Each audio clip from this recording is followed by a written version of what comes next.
Yeah. So you have to be in the area. Yeah. Okay.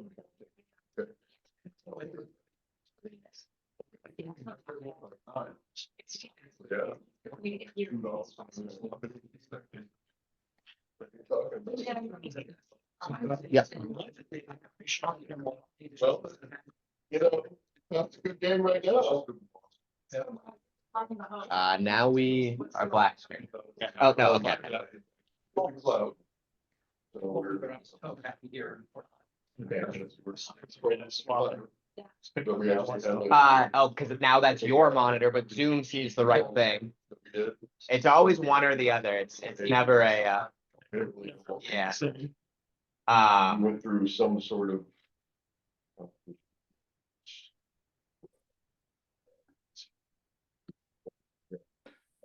This way to do that. Maybe just. It's not the worst if the folks in Zoom get the both view, because in Zoom, they can pinch to zoom onto one area.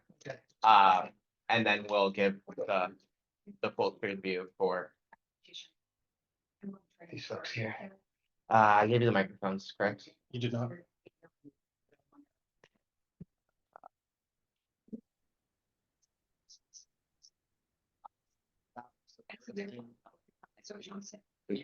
Could be. Pulled out right in here. And I left them on the table. We are trained professionals, do not attempt to. We know exactly what we're doing.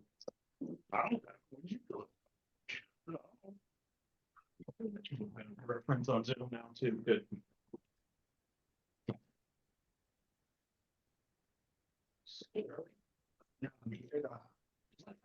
You have a large size. You know, I did see you. Paul. Yeah, I saw it. It was the first thing I brought in. That's me, it's my fault. We're just gonna spend a couple more minutes, getting set up here. I don't know if anyone took a chance to look at any of the free swag we have. This is all, I think, reInvent leftovers. Yeah. And then O'Reilly has loaded me up with books. So I'm not even gonna save them for a raffle at the end because they're so heavy and I don't want to bring them back to my car.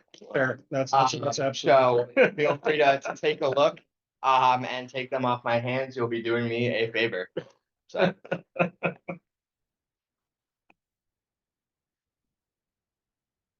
Give me a dead cat too. Look at that. You're professional, man. You are. What I'm doing. I love the fact that you know it's a dead cat. I do. I do.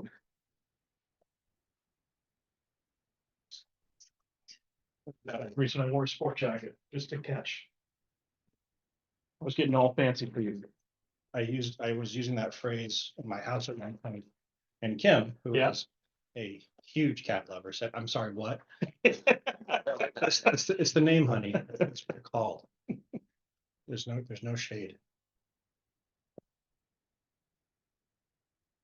All right, so the folks online, we probably need just less than 5 minutes to get set up. I'd say we're probably gonna start by 6:45 at the latest. Yeah, I'm ready whenever you guys are. All right, maybe we need less than 5 minutes. 2-minute warning? Yeah, we can do a 2-minute warning. We'll kick off at about 6:42. Perfect. Cool. I love that your commute was, what, 15 feet? Yeah. I'm here. I walk my dog down this road. 2 hours. You pulled all the books. Yeah. Yeah, I always joke, with a couple of the folks here, I go, well, if you look out your windows, you see a guy with white glasses with a red dog, it's me. You can set your clock to it. What made you move up here? Pardon me? What made you move up here? I've always wanted to live downtown. Yeah. And I had the opportunity to get out of Exeter. So I said, you know what? And it happened right before COVID. turned out interesting staying down here during COVID, to say the least, but it's a nice city. 20,000 people, I think, tops. It's great walking. Yeah, and just a lot of fun. Uh, one block over to Jimmy's Jazz and Blues Club, which is a great place. I love that place. And you can get, yeah, and I love, like, you can just scope out tickets. I've had like tickets at the bar for like $10. Really? Yeah, oh, yeah, yeah. If you let it a couple days before a show, Yeah. go in line, they have what they call obstructed view tickets. Not obstructed.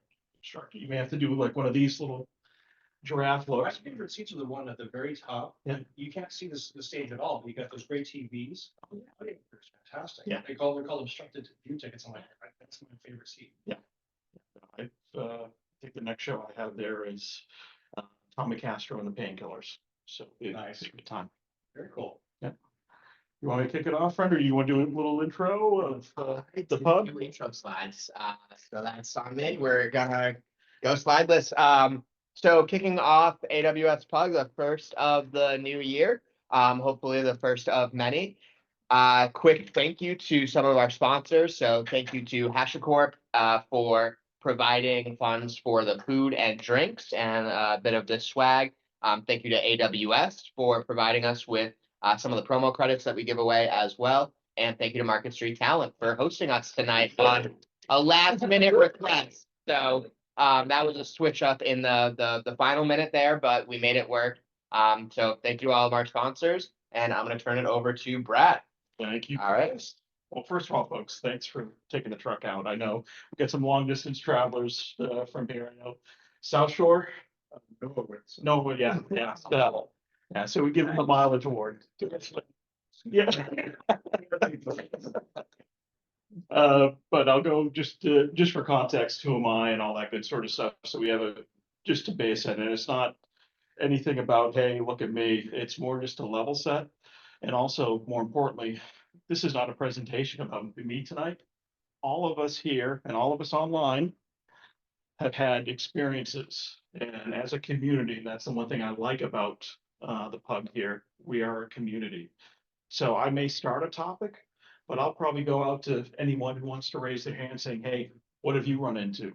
So tonight I'll facilitate and I'll tell some funny stories, have no fear. But I also want you folks to participate as well. And hopefully at the end of it, we made some friends. I got two friends of mine that showed up here tonight, so get to know them. And I look forward to get to know all of you as well. So who am I? What am I? What I've done, 25 plus years.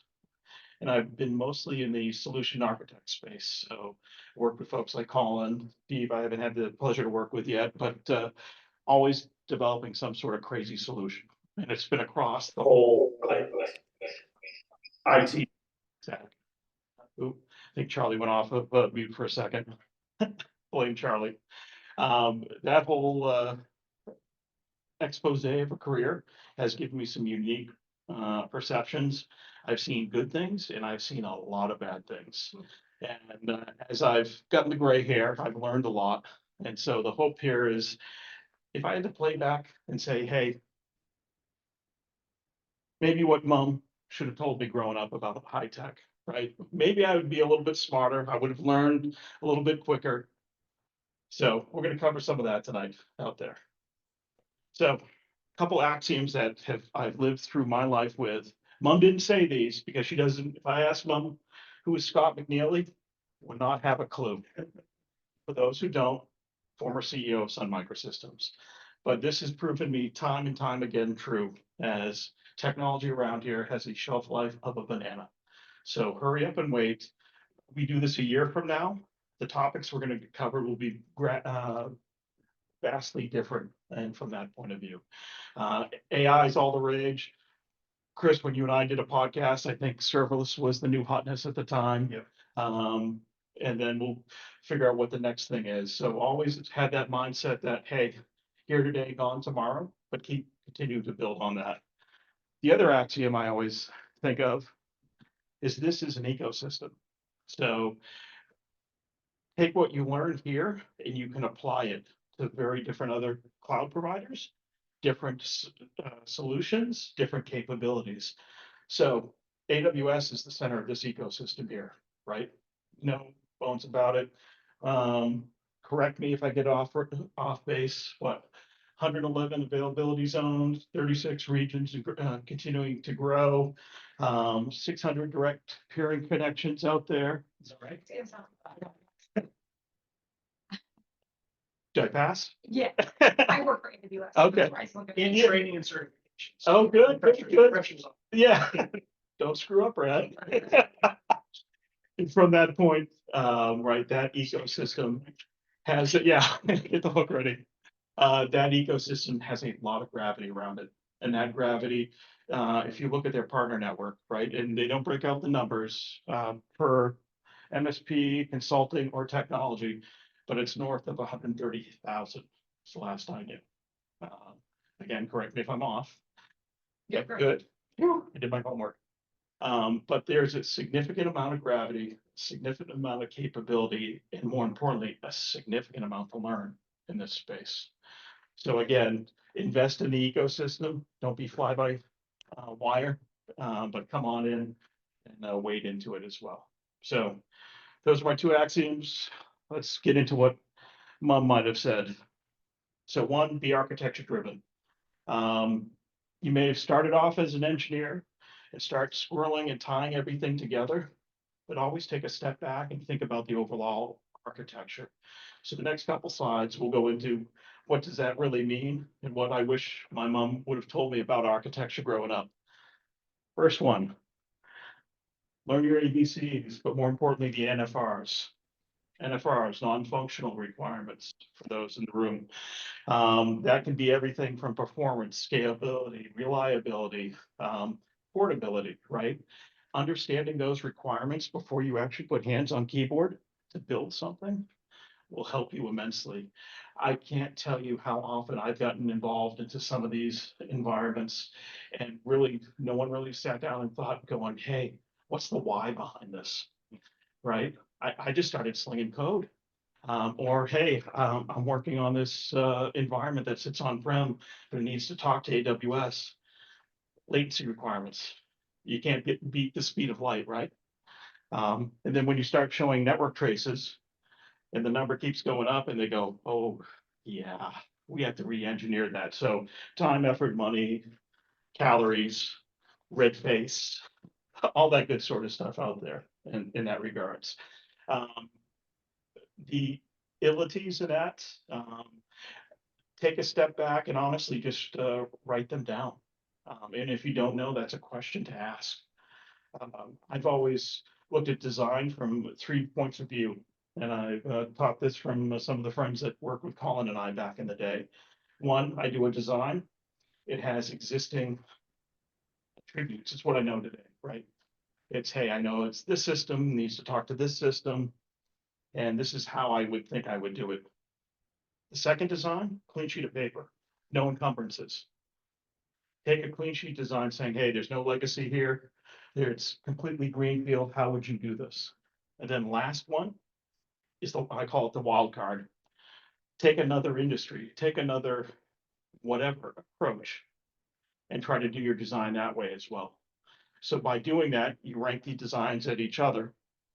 And then also you understand the designs from many different points of view. So I'll take a little break here. NFRs, Mr. Williams. Yes. What have you run into out there? That's caused you a little grief. I super love that you're bringing. So this goes back to like my TOGAF days and saying functional and non-functional requirements, the requirements versus assumptions and constraints. This is like speaking to like Chris from back in the architecture days. I mean, I've seen like, sub 15 millisecond communication speeds between. I actually did some. Can't actually talk about.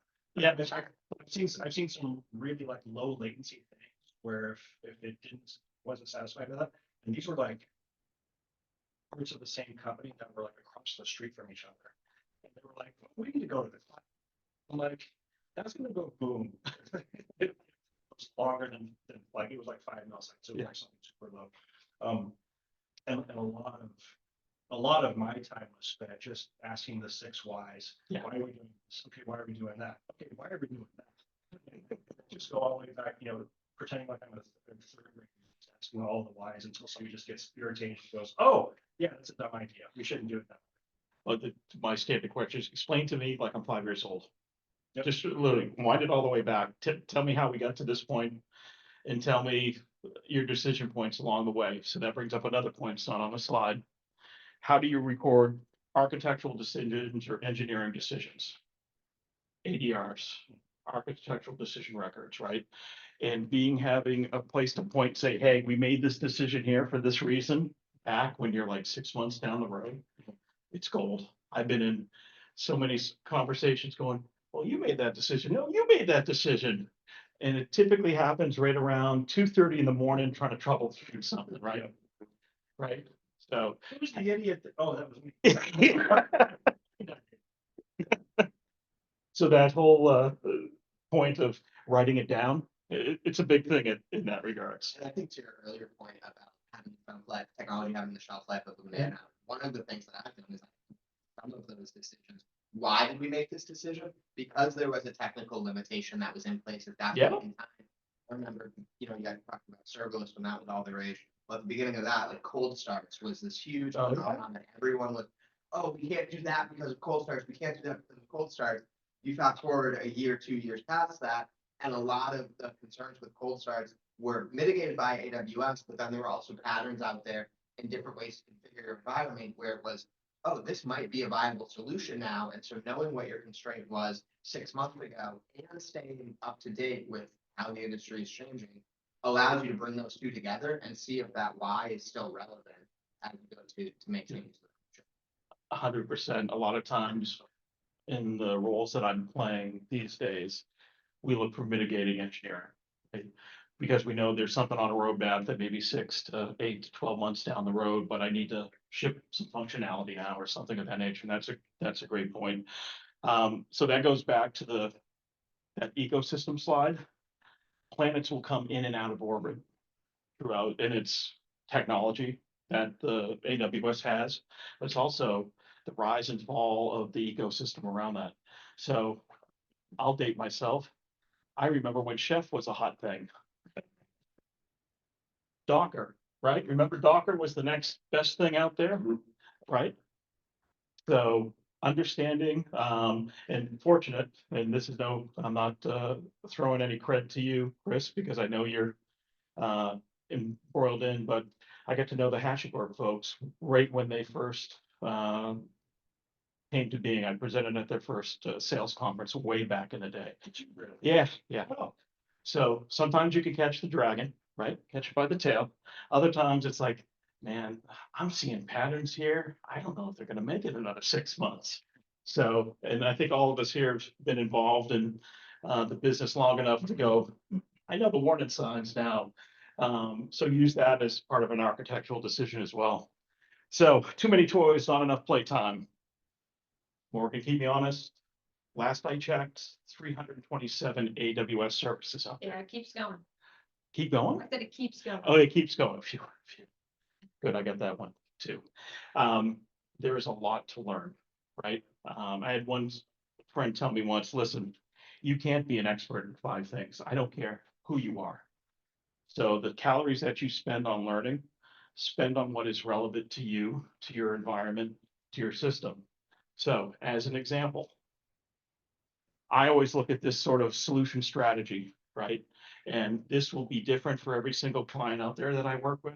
So I'm just going to talk you through. And this place for this example, I'm just looking at the compute layer. Something we all should probably understand between bare metal, some sort of virtual compute, EC2, et cetera, all the way up to serverless and then something as a service, right? I can't learn it all. I see, at least in my line of work as it stands today, X number of vendors times X number of patterns times X number of security vulnerabilities. How are you going to track it all? So you need to get really narrow really quick. So what I've done in the past is saying here it's a lens. Where a solution might fit into that lens, I want to be on either side of the banks of the river, right? left and right. So maybe, and I'm a fan of it, right? Serverless all the things at the right time, right? It's the duct tape. It can solve anything, world hunger. But there's gonna be cases where I need to drop down to a container. And there's gonna be cases from a workload point of view where I need to go to a dark site. So I need to understand the application from that sort of point of view and drop it down to sort of that atomic unit that's truly portable and it's understood at this point now. Well, on the other end of the thing, there's been opportunities where I say, listen, I, I don't want to build, I just want to consume. So I'm going to buy software as a service. Well, what happens is you need to connect these all together at various different stages. So understanding and limiting your scope of going how deep. Are you a container ninja, right? Do you sleep Kubernetes? How's your serverless? And then pick your SaaS platform, Databricks on AWS, Snowflake, vertical solutions, right? Understand their integration patterns. And then you start building out, to Chris's point earlier, repeatable patterns. And that those patterns you can vet with your friends from AWS and what they've seen out there as well in that regards.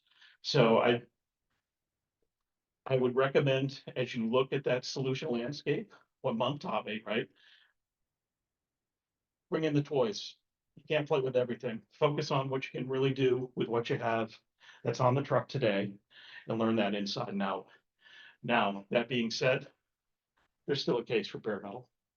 There's still a case for now the seventh R, what? Relocate. That's the new hotness in that space, right? Thank you, Broadcom. And again, I'm representing myself tonight, not any companies. I'll put that out there. But get real crisp on each of those solution elements, compute, storage, data, network, and where those solution aspects fit into. Anyone have any comment or seen any mistakes made trying to boil the ocean? I'm looking at Chris. It's an entire meal all unto it. Because Chris has burnt his hand on the stove is, yeah. Especially now, like all the people asking about getting off of VMware. Yeah. That's yet another meetup. Yeah, actually, that'd be a good one too. That'd be a good one too, to have. As I have some opinions, but I'm more curious to see what others have done, to modernize those workloads, truly modernize, right? In that regard, and what sort of patterns drive out of that. So I go back, right? Too many toys, focus on toys that you can really go deep on, be aware of the other ends of the spectrum. But man, I'd be watching anything in this sort of example with serverless and containers and then pick your pattern. So when I look at be it a job opportunity, be it a new solution, first things I do is I write down the atomic units of that, and then start doing my research and try to become that instant expert into it. There'd be times, I'm gonna pick on you, Colin, we'd walk into a client and we'd look at each other and go, I never heard of that. And it's like, okay, let's try to figure it out and dance. And then we come back in and both of he and I would go off and become that instant expert that's out there. What else? Mom has, don't put all your eggs in one basket. There's a resilient infrastructure for a reason. Please take advantage of it. Don't shoot yourself in the foot. Make good design choices in that regards. Even doing something as simple as spreading your workloads across multiple availability zones or multiple regions, even from, hey, dev test stands over here, production stands over here. It starts that sort of thought process and gets you that proper mindset. Now, as you go up the stack, right? Red, blue, or green, blue, 1% canaries are the ones that I'm seeing a lot of right now in regards, because everyone's been saying, oh, I pushed this out to production and it went everywhere. I need to limit the blast radius in that sort of point of view. So do what you can to make yourself multi-region aware day one. I'll go to you, Mr. Blanky. What have you seen out there? I have seen, working in corporate America when there are cases of maybe a cloud provider had an outage in a specific region, and you might have two teams that work very similar offerings to the customer. One put all of their eggs in US East One, and US East One goes down, and another team who offers pretty much the same functionality to the customers, just a different squad working on it. All their services are still up. And their product owners are going, oh, everything's good. What are you talking about? And you have all the sort of this internal, just why do my services work and your services don't work? And you have finger pointing, and it all came down to, hey, these folks went multi-region out the gate and were aware of it. And had mechanisms to fail traffic from one region to another should they need to. And other teams did it. And to your point, as soon as I read, don't crawl your eggs in one basket. Don't crawl your compute in one region. Because it's just, I've seen that happen many times. I don't know if it still happens as often, but it felt like for a while, anytime there was an AWS outage, it was guaranteed to be US East 1, but if you were in US East 2, by accident, sometimes even some people got lucky. They were like, oh, our services are up and everything's good. And so that's some of the real world experience that I've seen. And that's something going multi-region out the gate has kind of been in my blood since I've been bit by that in the past. Well, and even if you can't, right, think pilot light too, right? Just have a stub sitting out there that you can light up and inflate. And I've been in similar conversations in previous lives since I've been working with like an AWS native SaaS provider. But their RTO and RPO is measured in days and almost a week, and I'm going, something's wrong. Your cloud, you said you got a pilot light, but where are you bringing this data from? And as you dig into it, oh no, these are just legacy. It's like, no, we need tighter windows here. But 4 hours? Can we get a 4 hour? Thank you. Yeah, I was just about to say that as well. It's like, I think sometimes whenever people hear multi-region, especially if you're a small business, they think like dollar signs, right? Yeah. You immediately think multi-region active, Yeah. but there's steps to that. Oh, So like exactly. even understanding as an architect that you don't have to go full on multi-region active, but still design for multi-regional failover from the beginning. Super important to understand what the different levels are. Well, I look at it as a maturity, right? Yep. Just like you look at the maturity of adoption in an organization, right? There's certain, and not every service needs to be active in 5 nines. That's what So- you can tolerate, right? Yeah, And what you can tolerate for Yeah. your outages and also for your spend.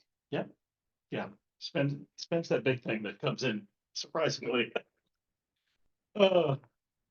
Another good one, and I've seen this more often than not. Don't track mud in the house. And I still to this day remember my mom saying, take off your shoes at the front door, in that regards.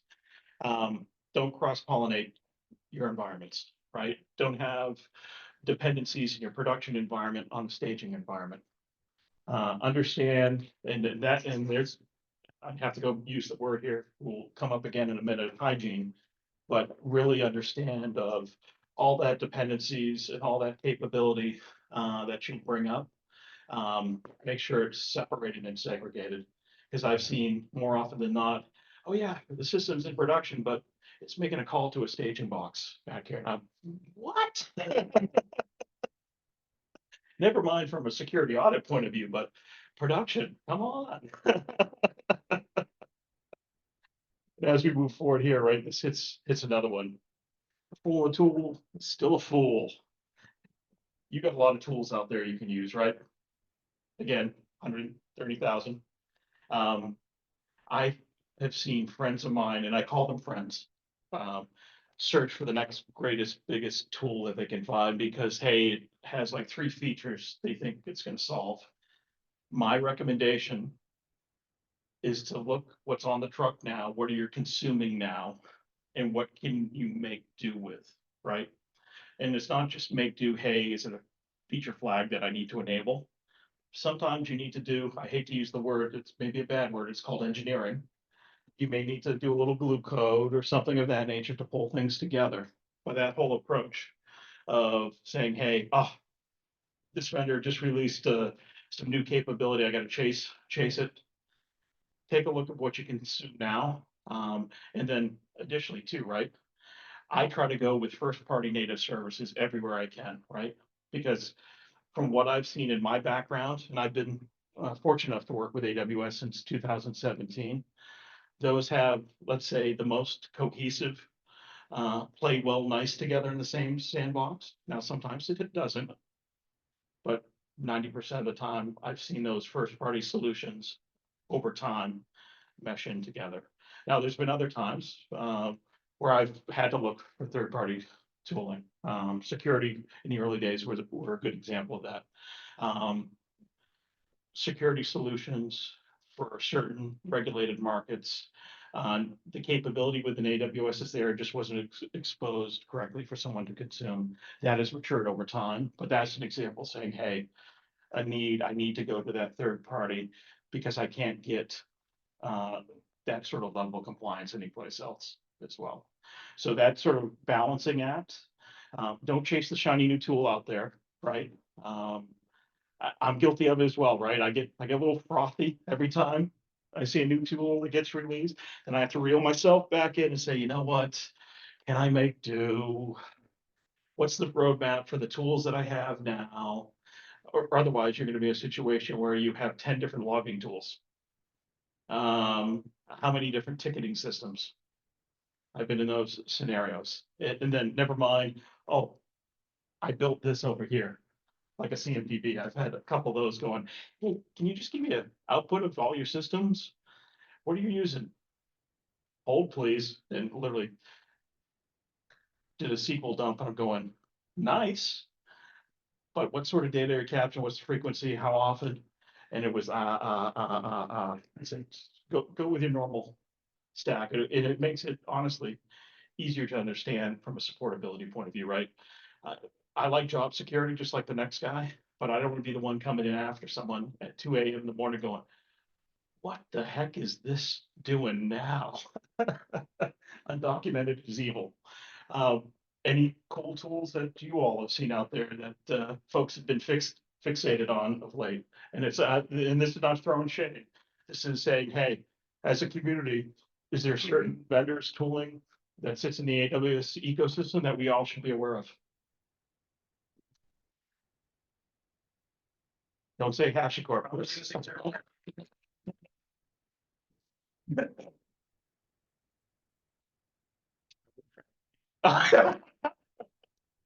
Well, I'll bookmark this and we'll come back to it. So if anyone has in online as well, I'm always looking ahead. And as I mentioned earlier, right? Rising companies, falling companies, if there are rising companies out there to invest cycles with, it benefits all of us here, right? In that regards. So let's keep moving on. Make security always matter. A nice segue into that security talk. I learned the hard way. Early in my career, I was part of the incident response team. And this was more, as I tell folks, more Pink Panther, less Jason Bourne, right? And in that case, doing some investigative work and supporting more important work that true investigators are doing. I always now understand some of these strict needs that stand out there. So let's hit a couple of these out here. One, mom always said, don't talk to strangers. If the van pulled up with puppies and ice cream, don't get inside, right? So how do we deal with this in the cloud world, right? Least priv, right? How do we deal with network filtering, right? How do we look at blast radius inside of your environments out there, right? I always, again, go back to that atomic unit, get that as tight as you can, and then also look at north-south traffic patterns are well defined. The thing that I've seen kill a lot of folks is not understanding the east-west and what needs to traverse against those environments. So don't talk to strangers. I'll throw it over to Chris. Any sage advice? I'm picking on these two. Anyone else jump into, right? This is a team sport tonight. Not sure that much is jumping out. Okay. This topic here. No problem. What do you mean when you say east-west? So typically, perimeter is well defined, right? Untrusted, trusted. Once you're trusted though, there's typically this notion of permissive activity between internal boundaries. So understanding how to stop that and limit that. So when something does bad happen, you can't necessarily breach to these other environments. Now it could be application A and application B running in the same zone, in the same, let's say, VPC. Or they, something happened, and we'll go back to, let's say, the supply chain. I'll hit that in a slide here in a minute. It poisoned something in development and it carried all the way through to production, right? So I'm trying to look at everything and saying here, how can I limit that blast? Not just north-south, right? Bad guys are on the outside of the door, but inside of my company as well in that regards. Yeah. No, in that one, honestly, until I worked for a security company, made no sense. I go, trusted inside, big deal.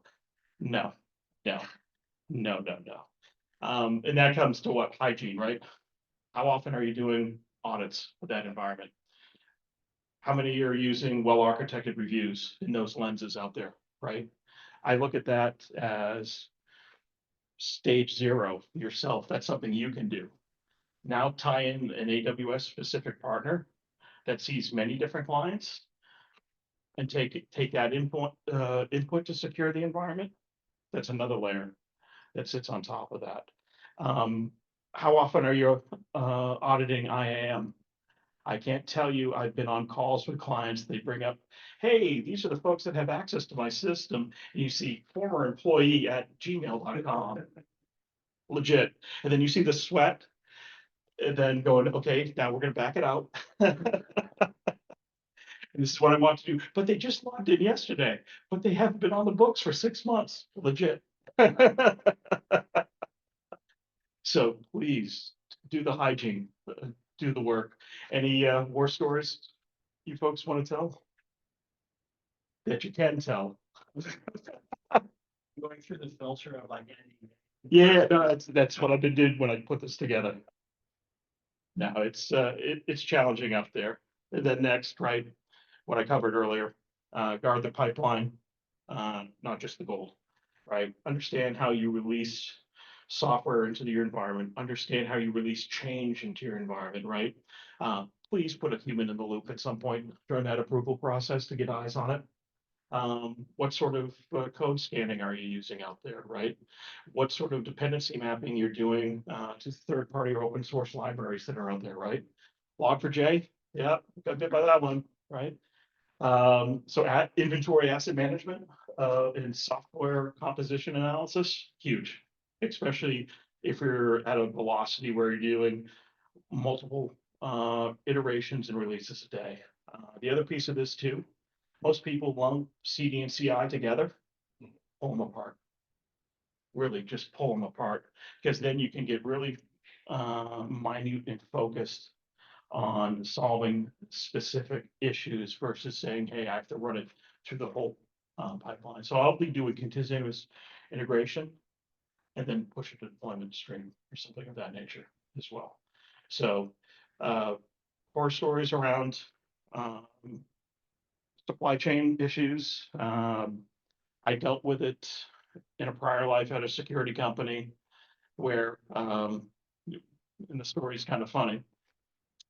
We were beta and it was early on, and to do the security stuff, right, you need to have a network. Call me crazy. So we befriended a CISO down in Florida and saying, hey, can we deploy our sensors on your network? He said, sure. He says, put it over there in this segment. There's not critical data. Don't worry about it. Went for a couple weeks. We start getting alerts, like Christmas tree alerts, to a point where he goes, yeah, my knock guys, they're going, your stuff is broken. Get it out of my network. So, and we do our research. No, there's an event going on. Well, none of my other tools are picking it up. Really? Yes. Danced like a little toddler. I'll come to find out the vendor that they had, let's say in the endpoint space, that'll be the way to put it. Push an update in the release notes, buried on page 5, enabled by default remote scanning. So when they push the update to all their endpoints in this healthcare provider's network, you will get so much east-west traffic, but from a behavioral point of view, that's an anomaly. Like I could sense that from understanding the network. If I'm writing rules against that, it was very hard to see. So that proved to me, right, at that point, understand the pipeline and how the software gets deployed. But more importantly, too, I've dealt with some customers where feature upgrades, it goes into an isolated 90 to 120 day sandbox. And folks just observe what's going on, right? Am I gonna see some malicious code, try to peek out and take a look-see and talk back to the mothership and start a exfil process or something of that nature in that regards. So that whole understanding and some of those stories out there, I definitely lived them. From software deployment, anything you find folks would want to add? I'm looking at. So I don't know that I share the same opinion as separate CI, CD and have someone in there. I think fundamentally, once you have a strong Yeah, I understanding of your pipeline, I think at the beginning, in the early stages, as you're onboarding new people, as you're training, I definitely think that there's value there, but I'd love to see teams get to the point where they're mature enough and confident enough in their process. But those processes have to have the proper checks in place to be doing that with confidence, and you don't just get there on day one. No. So the whole journey that you went on and talked about there, I totally agree with. But I do love seeing teams get to the point where they're mature enough that their process is ironclad and they can trust it. But that's not to say they shouldn't always be looking for what's next and what can make it better. But that is one place for me in my opinion differs. So I agree with you. Once you get to a certain level of maturity, right, you can rely on the process.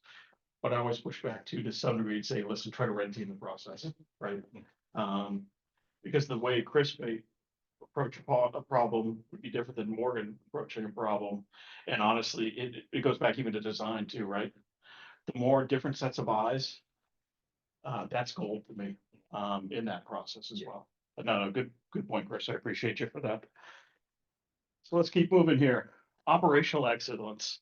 Once you go production, right? What's sort of the hygiene you need to look there? And again, another mumism, always pick up your roadmap. So tagging resources, right? Good tagging hygiene, basic 101 stuff. Documenting the environment, basic 101 stuff, right? Documenting dependencies, C4 diagrams. I don't know how many folks are familiar with that. A couple of folks, right? A great way to, from a development point of view, to really force some good hygiene onto folks as well, because that becomes, in my line of work, right? That becomes the gold standard for a lot of things that I do out there, either define new architectures, right? Because now I have an existing blueprint of what's out there.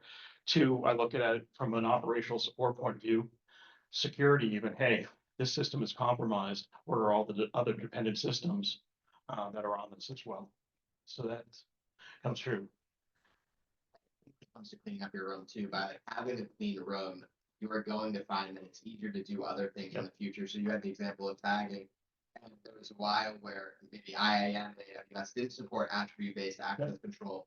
But the second they did that, if you already had your room tidy, you had your resources tagged, it became very clear where I can use ABAC to set boundaries on the tags that I already normalized across my team or my organization. And so having that clean room allows you to leverage some, shiny features as they come out. But then also when you talk about portability and things like that, if you know the boundaries of your room and it's clean, it may be easier to look at this and say, how can I move this to whether it be another cloud provider, whether it be another region, another compute layer. Just having that clean room helps you kind of approach future problems with a much clearer focus. Yeah, it gives you focus. To your point, where the hard edges are, and you know where that lost toy is, right? In that regards. Huge fan of this, right? The 2 pizza box rule. I've seen, hey, designed by committee, designed by department. That sort of flywheel of innovation drags down to a square wheel. Where you had velocity once, it's now painful to get anything out the door. So I look at folks and I look at organizations saying, listen, pull these folks out of their normal day-to-day jobs, put them in a room, let them work 6, 10, 12 sprints together to get something meaningful out the door.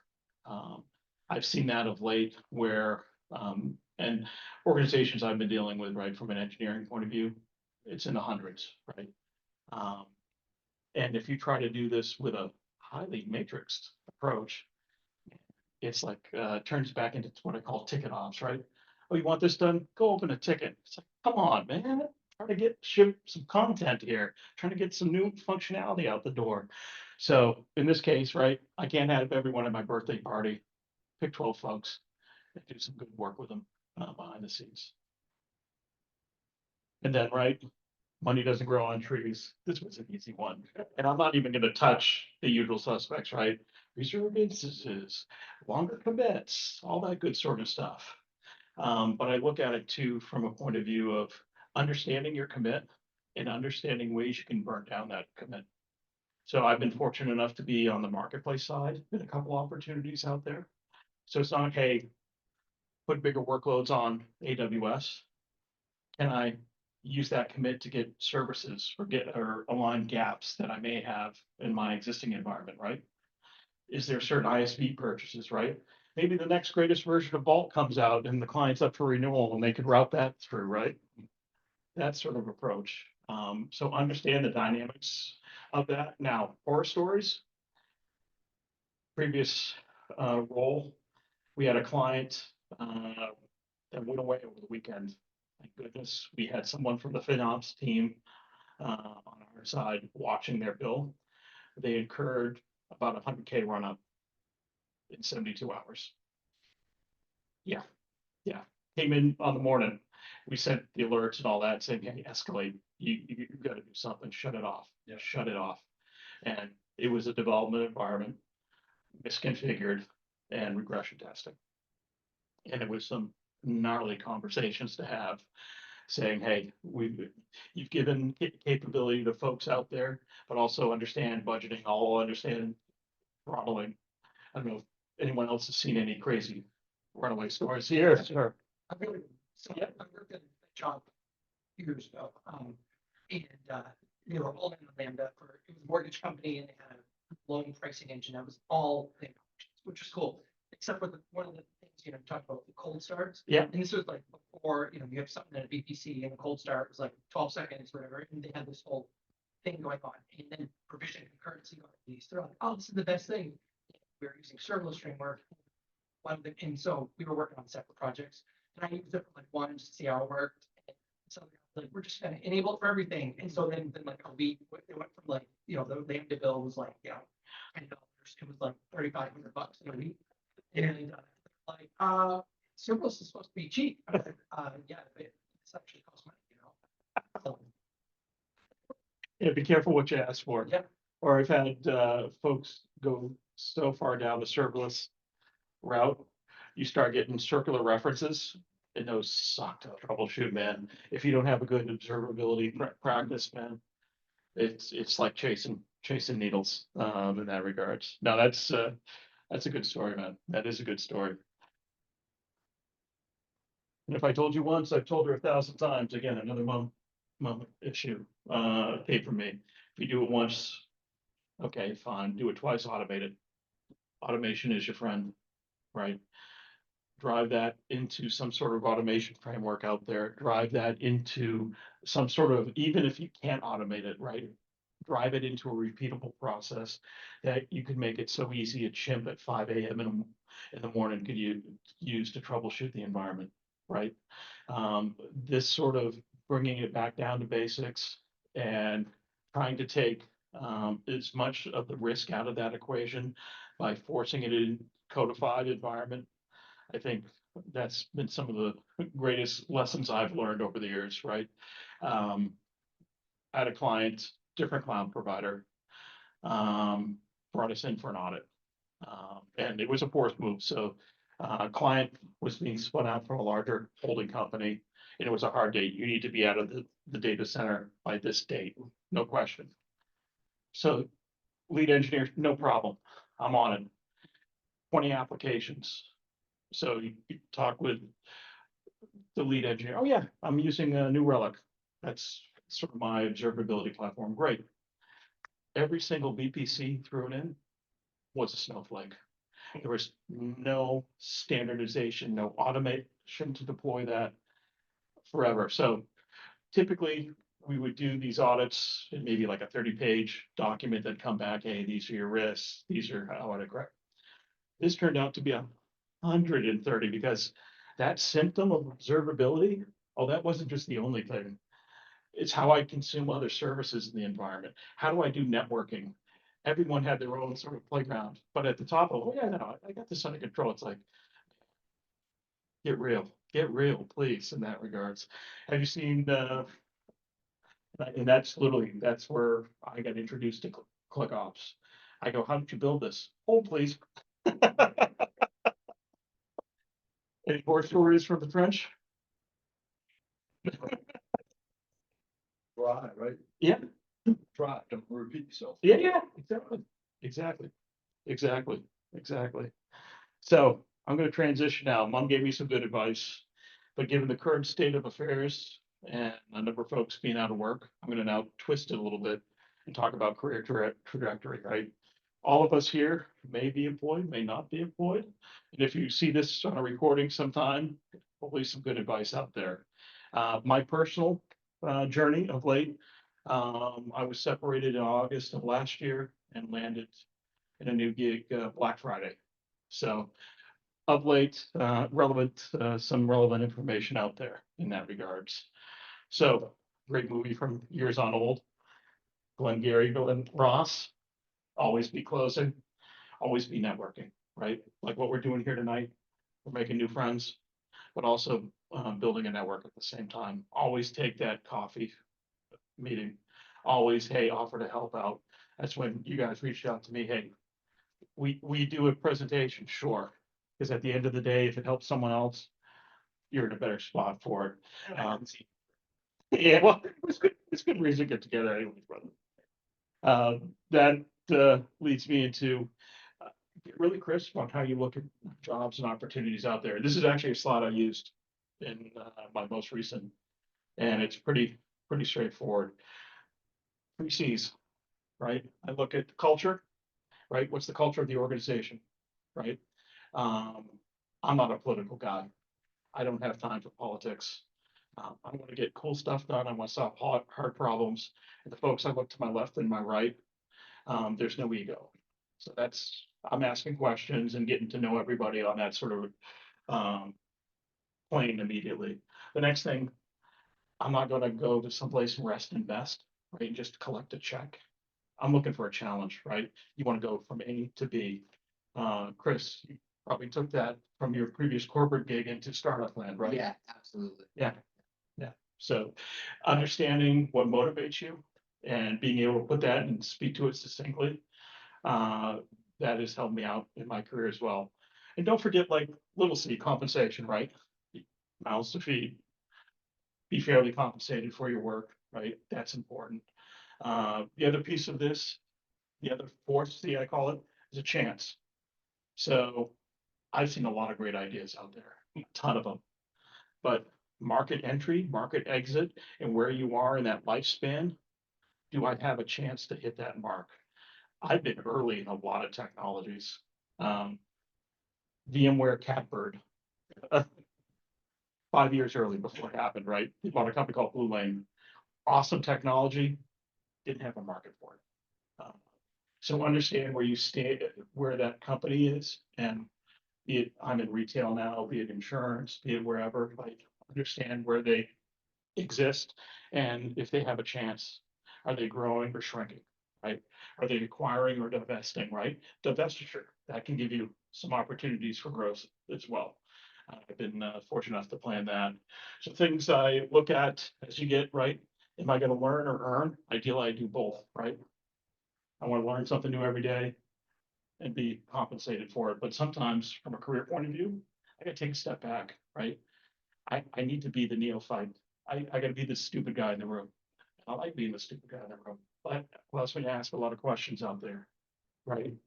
And then the last one, and I've only seen this 4 times in my career. you get a chance to work with folks, and it could be executives, rank and file, hell, even the janitor. You look at each other and go, man, we got something real good here. The enlistment test I go was saying, listen,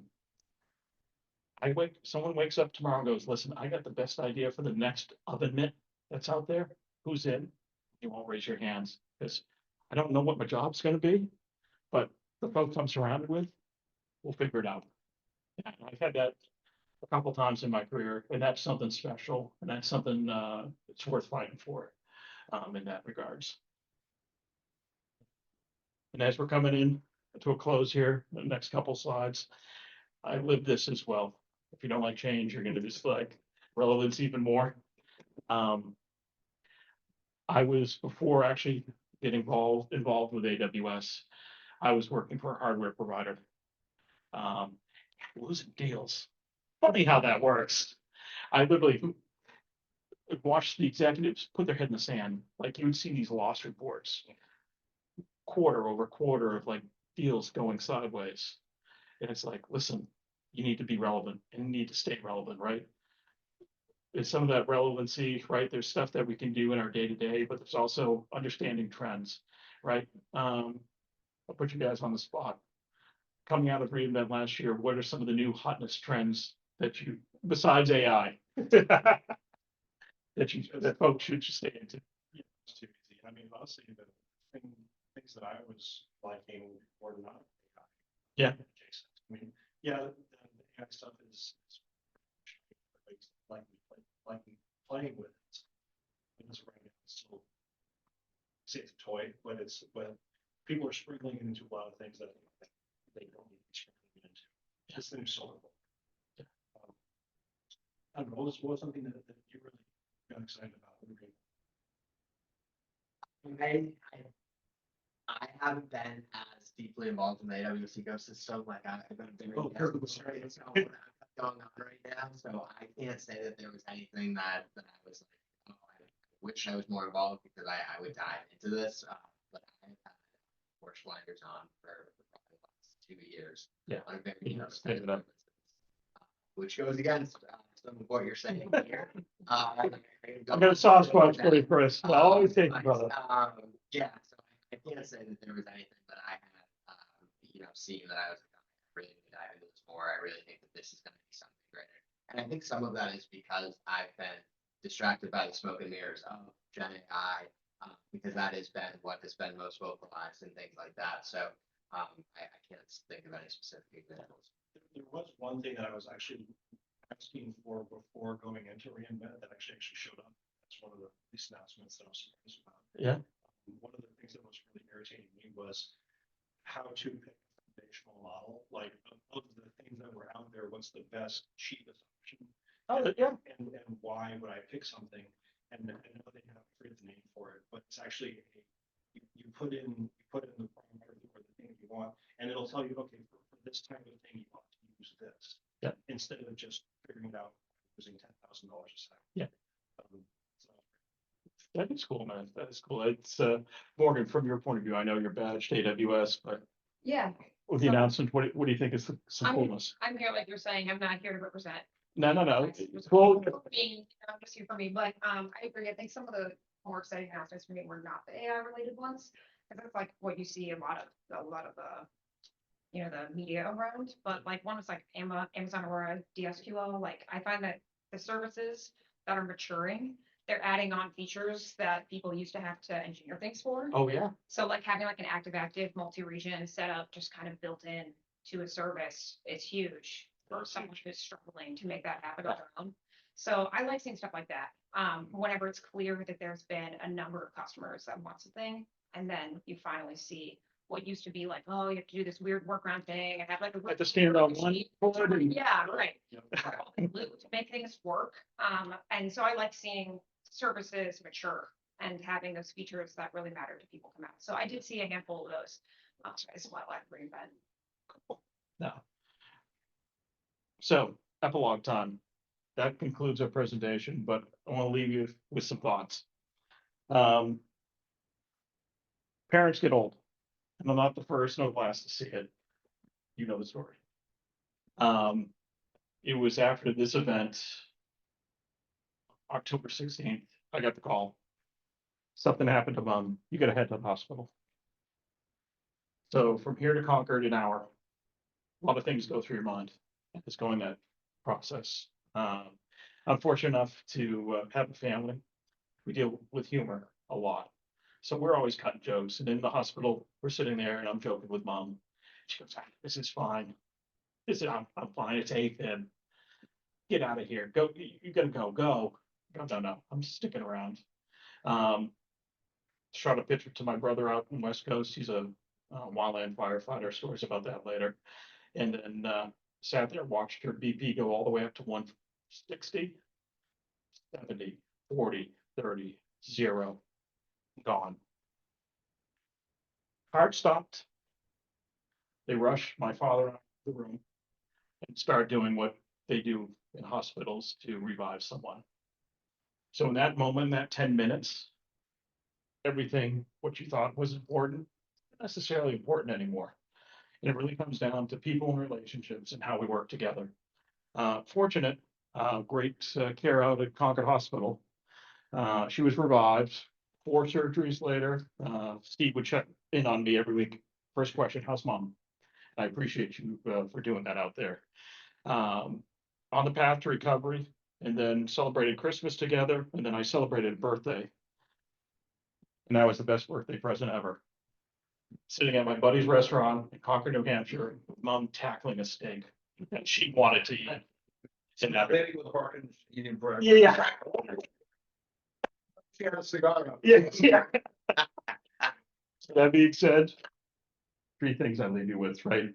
Give more than you get, like what we did here tonight. Live life through subtraction rather than addition, right? I can't have all the things I want in my life. I want to make sure I'm really focused on it.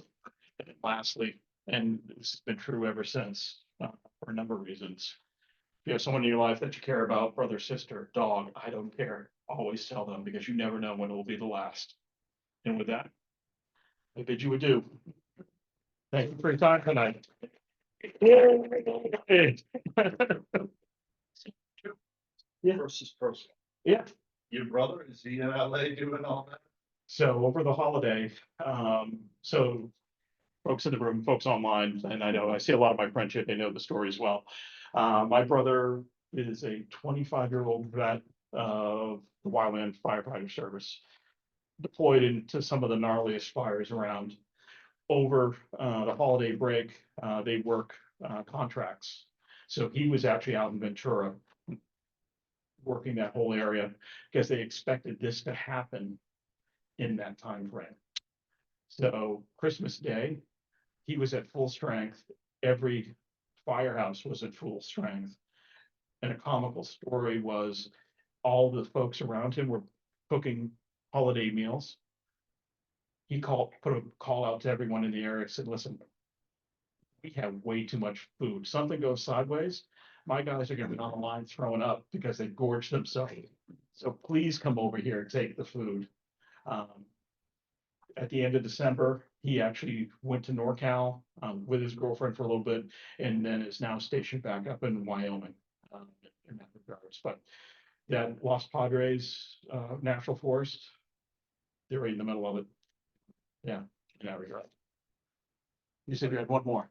Yeah, that's a person, professional, not to put you on the spot, but believe it or not, in 5 years, it's gonna be 2030. Describe cloud tech space in 2030.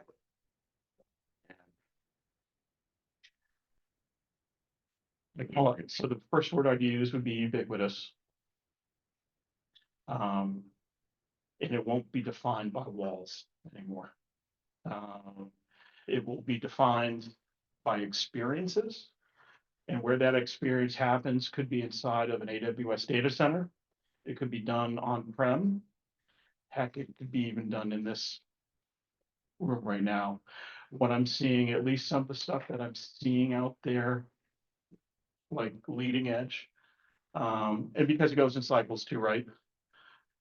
I see sort of this trajectory of coming back around again and being a very hybrid world that's out there. And some of the design patterns that I'm looking at right now are really starting to fulfill that. in that regards. So will cloud go away? No. Will it be everywhere? Yeah, the skills you have today, you'll need to adapt against and keep learning. But I don't think we're going back anytime soon, would be my personal opinion in that regards. Follow up. Sure. What do you think is driving the return to on-prem and hybrid? Like, I think too was a trend. You could- Yeah, Chris, you go first and I'll fill in. What's driving the RT? Mhm. Considering the fact that for profits during the pandemic times, when everybody was working out of the house, I think the return to office is a misguided attempt to get some kind of the old rhythms back. Either that or some kind of sweetheart deal with municipalities and tax breaks from large corporations. I think she's talking more about hybrid architectures. Uh, I Hybrid architectures. I thought you said return to office. Yeah, Yeah. believe me, I can get on my soapbox about that. Yes, you guys were all already here. Yeah, that started, last week. Bunch of folks. I'm still virtual right now, so I'm not yet commuting, but it's just a matter of time, so.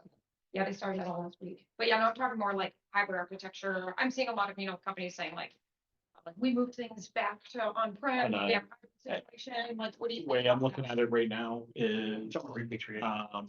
Yeah. latency and getting that compute fabric as close to that experience as I can. So speed of light, a lot of speed of light stuff that I'm dealing with. Like for specific applications. Yeah, that- specific applications. But I hate to use it, HPE-ism, but I am. Edge to border cloud. So that sort of approach seems to be resonating with certain design patterns that I'm seeing out there. What I see also innovation wise, I'll do it first in a cloud environment because I have all the bells and whistles there. Then I'll look at normalizing it as I go down in that regards as well. There's also sometimes those cost implications too. Yeah, sure. I have seen the repatriations that I've seen were like, it's gonna cost how much? Well, we still have all these people on staff, we still have all these network engineers, let's just do it ourselves. Yeah. And they got burnt and then moved things back on prem because it was cheaper. Any other questions out there? I don't see anything on chat. Now, There were some comments, but not, for those that joined remotely, appreciate you. Charlie, I see you out there, man. Thanks for showing up from the lovely state of Florida. well, there's still pizza and there's still like hangout time and stuff. Yeah, So I'll hang out for a bit. what we'll do is we'll shut the Zoom down, but we still continue. Yes. Appreciate you folks all coming out tonight. Awesome. Thank you, everyone online.